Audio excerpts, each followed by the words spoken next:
சபரிமலை ஐயப்பன் கோவிலில் பம்பையில் இருந்து சன்னிதானம் வரை ரோப்கார் சேவை அமைக்கும் திட்டம் விரைவில் தொடங்க உள்ளது. பக்தர்கள் வசதியாக மேலே செல்லவும், அத்தியாவசிய பொருட்கள் மற்றும் அவசர மருத்துவ சேவைகளை விரைவாக கொண்டு செல்லவும் இந்த சேவை உதவும் என எதிர்பார்க்கப்படுகின்றது.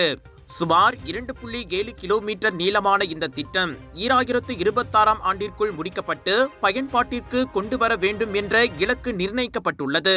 இதன் செலவு சுமார் 150 கோடி முதல் 250 கோடி வரை இருக்கும் என கணிக்கப்பட்டுள்ளது. பம்பாமலை உச்சியில் இருந்து சன்னிதானம் அருகில் உள்ள மாளிகைப்புறம் காவல்துறை குடியிருப்பு வரையிலான பகுதி ரோப்கார் சேவைக்காக தேர்வு செய்யப்பட்டுள்ளது. இந்நிலையில் திட்டத்திற்கு தேவையான வனத்துறை நிலமாற்றம் தொடர்பான சிக்கல்கள் தற்போது தீர்க்கப்பட்டு கள ஆய்வுக்கு அனுமதியும் வழங்கப்பட்டுள்ளது. ரோப்கார் சேவை பயன்படுத்த தொடங்கிய பிறகு பம்பையில் இருந்து சன்னிதானம் செல்லும் நேரம் சுமார் 15 நிமிடங்களுக்கு குறைவதோடு முதியோர் மற்றும் மாற்றுத்திறனாளிகள் சிரமம் இன்றி தரிசனம் செய்ய முடியும்.